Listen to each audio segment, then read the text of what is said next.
Hello friends, good morning. നമ്മുടെ Kerala T V സീരിയലിലേക്ക് എല്ലാവർക്കും സ്വാഗതം.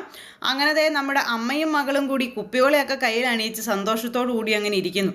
സന്തോഷവതിയായിട്ടിരിക്കുന്ന സമയത്ത് അമ്മയെ ഈ വളകളുമായിട്ടാണോ വന്നത് എന്നിങ്ങനെ ചോദിച്ചപ്പോൾ അല്ല, എനിക്ക് സച്ചിനെ ഒന്ന് കാണണം എന്ന് നമ്മുടെ സുമിത്ര പറഞ്ഞു. അതുവരെ ചിരിച്ചുകൊണ്ടിരുന്ന നമ്മുടെ ശീതള് അന്നേരത്തേക്കും ചിരിയൊക്കെ മായ്ച്ചു.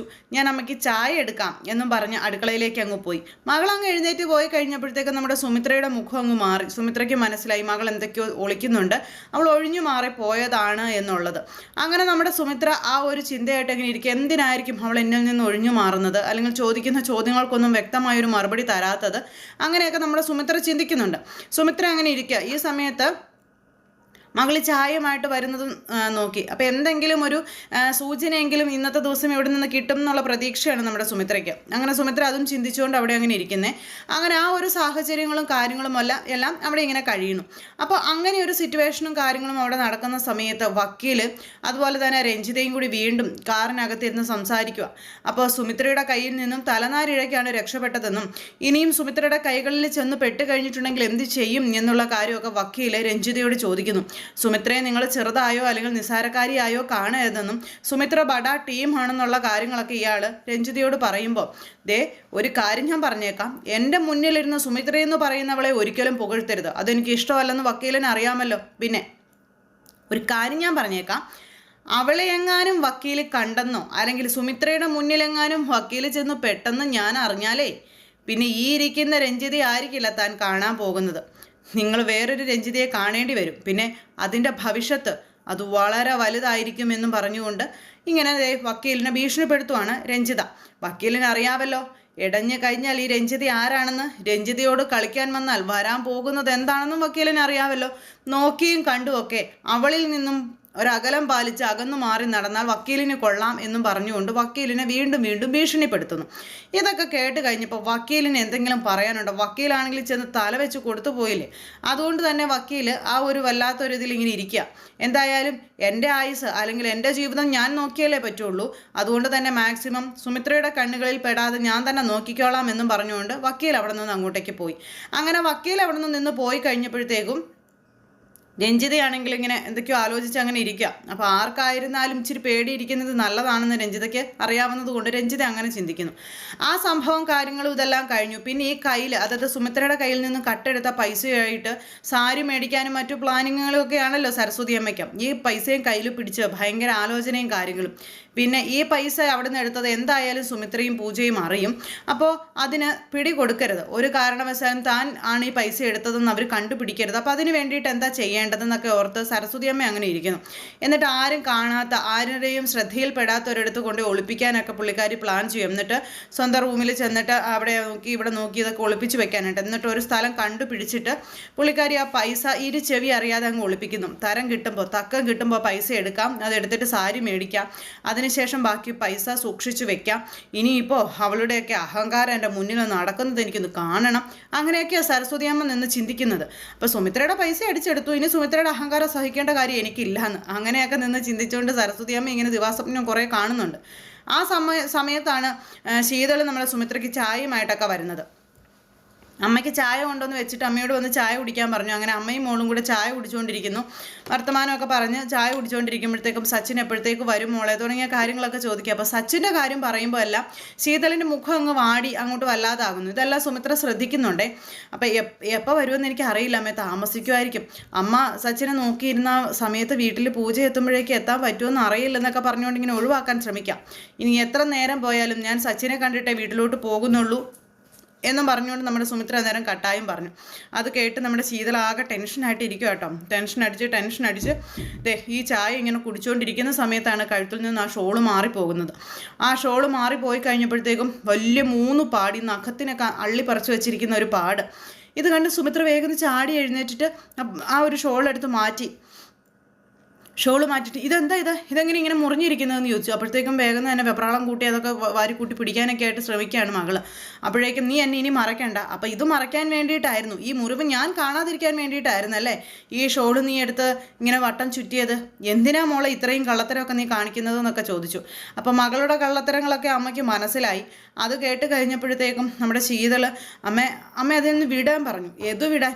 ഇതെന്താണ് നിനക്ക് സംഭവിച്ചതെന്ന് എനിക്കറിയണം, എന്നോട് നീ അത് പറഞ്ഞേ പറ്റുമെന്നും പറഞ്ഞുകൊണ്ട് ശീതളിനോട് കട്ടായം പറയുന്നു സുമിത്ര. അത് കേട്ട് കഴിഞ്ഞിട്ടും ശീതളൊന്നും വിട്ടു പറയുന്നില്ല. നിനക്ക് എന്നോടൊന്നും പറയാൻ കഴിയില്ലല്ലേ? അപ്പോൾ മകളോട് ചെയ്ത ക്രൂരതയ്ക്ക് അത് സച്ചിൻ എന്തായാലും അത് അറിയണമല്ലോ. അപ്പോൾ സച്ചിനോട് തന്നെ അത് ചോദിക്കണം. നീ ഇനി എന്തൊക്കെ പറഞ്ഞാലും സച്ചിൻ വന്ന് സച്ചിനെ കാണാതെ താൻ ഇവിടെ നിന്ന് പോകില്ല എന്നുള്ള കാര്യം സുമിത്ര തർപ്പിച്ച് ശീതളിനോട് പറയാം. അത് കേട്ട് കഴിഞ്ഞപ്പോഴത്തേക്കും ശീതളിനാകെ ടെൻഷനായി, വിഷമമായി, പേടിയായി. കാരണം ഇനി അയാളിങ്ങ് വന്നു കഴിയുമ്പോഴത്തേക്കും അമ്മയും സച്ചിനും കൂടെ എന്തെങ്കിലും തർക്കങ്ങളോ കാര്യങ്ങളൊക്കെ ഉണ്ടായി കഴിഞ്ഞിട്ടുണ്ടെങ്കിൽ അത് അതിനേക്കാളും വലിയ പ്രശ്നമാകും. അപ്പോൾ പിന്നെ അമ്മ സത്യങ്ങളെല്ലാം തിരിച്ചറിയും, ഇത്രയും നാൾ മൂടി വെച്ചതൊക്കെ വെറുതെ ആകും. അങ്ങനെയൊക്കെ ശീതളിന് ആ ഒരു പേടിയും കാര്യങ്ങളൊക്കെ ഉണ്ടേ. അങ്ങനെ ശീതളാണെങ്കിൽ മാക്സിമം സുമിത്ര അവിടെ നിന്ന് ഇറക്കി വിടാനായിട്ട് നോക്കുന്നുണ്ട്. പക്ഷേ സുമിത്ര പോകാൻ കൂട്ടാക്കാതെ തന്നെ അവിടെ നിൽക്കുന്നു.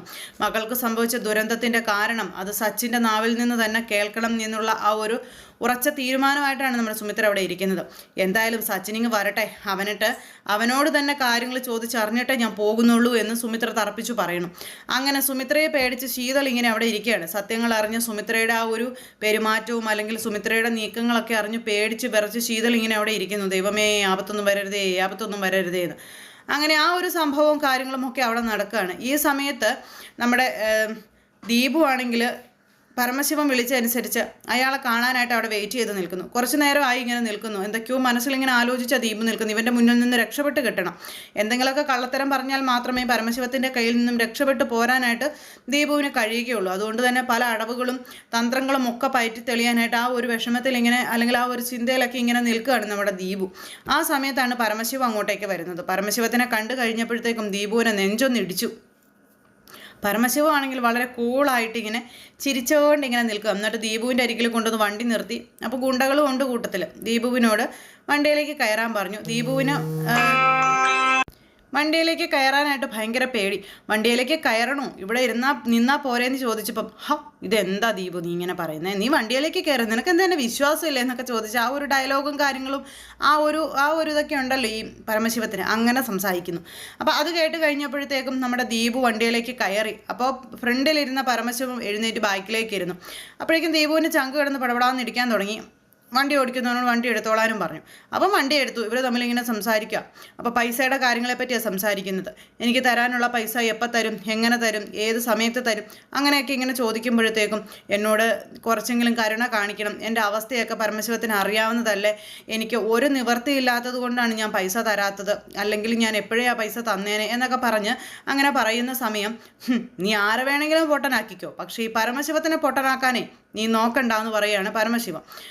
എൻ്റെ മുന്നിൽ മറ്റൊരു വഴിയില്ല, അങ്ങനെ വല്ലതും സംഭവിക്കുകയാണെങ്കിൽ പരമശിവത്തിൻ്റെ പേരെഴുതി വെച്ച് മരിക്കുക മാത്രമേ എന്നെക്കൊണ്ട് നിവർത്തിയുള്ളൂ എന്ന് പറഞ്ഞു ദീപു. അത് കേട്ട് കഴിഞ്ഞപ്പോഴത്തേക്കും ആ കഴുത്തിന് കുത്തി അങ്ങ് പിടിച്ചിട്ട് എടാ ദീപു മോനെ, നിന്നെ കൊന്നാൽ പോലും എൻ്റെ പേരിൽ കേസെടുക്കുകയില്ല, അല്ലെങ്കിൽ ഞാനാണ് നിന്നെ കൊന്നതെന്നൊരു ഈച്ച കുഞ്ഞു പോലും അറിയില്ല. അപ്പോഴാണ് എൻ്റെ പേരെഴുതി വെച്ചിട്ട് നീ മരിക്കുന്നു. നീ എങ്ങോട്ടായി മുട എടുക്കണേന്ന് ചോദിച്ചു. നീ ആരെയാ ഈ കബളിപ്പിക്കാൻ നോക്കുന്നത്? നിൻ്റെ കയ്യിൽ പൈസയുണ്ടെന്നും നീ അത് അമക്കി വെച്ചിരിക്കുകയാണെന്നും ഒക്കെ എനിക്കറിയാം. അത് അറിഞ്ഞുകൊണ്ട് തന്നെയാണ് നിന്നോട് എനിക്ക് തരാനുള്ള പൈസയെപ്പറ്റി ഞാൻ ചോദിക്കുന്നത്. എന്നിട്ട് നീ എൻ്റെ മുന്നിൽ ഇങ്ങനെ ഉരുണ്ട് കളിക്കണമെങ്കിൽ നീ ചില്ലറക്കാരനൊന്നും അല്ലല്ലോ. ഒരു കാര്യം ഞാൻ പറഞ്ഞേക്കാം, എൻ്റെ കയ്യിൽ നിന്ന് മേടിച്ച പൈസ, പൈസ, പലിശ ഇതൊന്നുമില്ലാതെ ഫുൾ പൈസ എൻ്റെ കയ്യിലേക്ക് കിട്ടിയിരിക്കണം. ഇല്ലെങ്കിൽ നിന്നെ കൊണ്ട് പൈസ ഉണ്ടാക്കാനുള്ള വഴിയൊക്കെ ഈ പരമശിവത്തിന് അറിയാം. പിന്നെ ചാകും കൊല്ലും ഇതൊന്നും പറഞ്ഞ് എൻ്റെ മുന്നിലേക്ക് വരാൻ നോക്കണ്ട. നിന്നെ കൊല്ലണോ? ഇപ്പം നിന്നെ ഞാൻ കൊല്ലും, എന്താ നിനക്ക് കാണണമെന്ന് ചോദിച്ചു. അങ്ങനെ ഇവർ തമ്മിലുള്ള ആ ഒരു സംസാരവും കാര്യങ്ങളും. അപ്പോൾ ഇതൊക്കെ കണ്ടു കഴിഞ്ഞപ്പോഴത്തേക്കും നമ്മുടെ ദീപുവിന് ശരിക്കും പേടിയായി. കാരണം കാര്യങ്ങൾ കൈവിട്ട് പോയി എന്നുള്ളൊരിതിൽ. അങ്ങനെ ദീപുവിൻ്റെ കാര്യത്തിന് ഏകദേശം തീരുമാനങ്ങളൊക്കെ ആയി. അങ്ങനെ ചേച്ചിയെ വഞ്ചിച്ചുണ്ടാക്കുന്ന കാശിന് അത് കാശില്ലെന്നുള്ള കാര്യം ഉറപ്പായി. ആ കാര്യങ്ങൾ അവിടെ ഇങ്ങനെ സംഭവിക്കുന്ന സമയത്താണ് സുമിത്ര ഇങ്ങനെ ഭയങ്കരമായിട്ട് ദേഷ്യത്തോടു കൂടി ഇങ്ങനെ നിൽക്കുന്നത്. ഇന്ന് തൻ്റെ മകളുടെ ഭർത്താവായവനെ കണ്ടിട്ടേ ഇവിടെ നിന്ന് പോകൂ എന്നുള്ള ഉറച്ച തീരുമാനം. അങ്ങനെ അമ്മ രണ്ടും കൽപ്പിച്ച് നിൽക്കുമ്പോൾ മകളാണെങ്കിൽ പേടിച്ച് വരച്ചിങ്ങനെ നിൽക്കല്ലേ. അമ്മയോട് പോകാനായിട്ട് ആവുന്നത് പറയുന്നുണ്ട്. പക്ഷേ നമ്മുടെ സുമിത്ര പോകാൻ കൂട്ടാക്കുന്നേ ഇല്ല. സുമിത്രയ്ക്ക് ഇന്ന് അവനെ കാണാതെ ഇവിടെ നിന്ന് ഇറങ്ങാൻ പറ്റില്ലെന്ന് തറപ്പിച്ചു പറഞ്ഞാണ് നിൽക്കുന്നത്. അപ്പോൾ കയറി വന്ന അമ്മയുടെ ആ ഒരു ഭാവമൊക്കെ മാറി പഴയ സുമിത്ര, അതായത് എന്തിനേയും കരുത്തോടു കൂടി നേരിടാൻ ഇറങ്ങുമ്പോൾ ഉള്ളൊരു പവർഫുൾ ലേഡി ആയിട്ടുള്ള ഒരു സുമിത്ര ഉണ്ടല്ലോ, ആ സുമിത്രയാണ് പിന്നെ കാണിക്കുന്നത്. ആ അമ്മയെ കണ്ടപ്പോൾ, അങ്ങനെ നിൽക്കുന്ന ആ ഒരു അമ്മയെ കണ്ടപ്പോൾ ശീതൾ പേടിക്കാതിരിക്കില്ലല്ലോ. ഇന്ന് എന്തെങ്കിലുമൊക്കെ സംഭവിക്കുമെന്നുള്ള കാര്യം നമ്മുടെ ശീതളിന് മനസ്സിലായി. അപ്പോൾ അങ്ങനെ മൊത്തത്തിൽ കാര്യങ്ങളെല്ലാം കൂട്ടിയിണക്കിക്കൊണ്ടാണ് ഇന്നത്തെ നമ്മുടെ എപ്പിസോഡ് വരുന്നത്. ആരും തന്നെ മിസ് ചെയ്ത് കളയരുത്. എല്ലാവർക്കും നല്ലൊരു ദിവസം ആശംസിക്കുകയാണ്. എല്ലാവരുടെയും സപ്പോർട്ടിനും സ്നേഹത്തിനും ഒത്തിരി നന്ദി അറിയിക്കുന്നു. അടുത്ത സൂപ്പർ ഹിറ്റ് കഥയുമായി കാണുന്നത് വരെ എല്ലാവർക്കും നന്ദി. നമ്മുടെ പ്രൊമോ എല്ലാവർക്കും ഇഷ്ടപ്പെട്ടു കാണുമെന്ന് വിശ്വസിക്കുന്നു. ഡയലോഗുകളിൽ ചില മാറ്റങ്ങളൊക്കെ ഉണ്ടാകാം, പക്ഷേ നമ്മുടെ സിറ്റുവേഷൻ എല്ലാം സെയിം തന്നെയായിരിക്കും. അപ്പോൾ എല്ലാവരുടെയും സ്നേഹത്തിനും അതുപോലെ സപ്പോർട്ടിനും ഒത്തിരി നന്ദി ഹൃദയത്തിൻ്റെ ഭാഷയിൽ അറിയിക്കുന്നു. താങ്ക്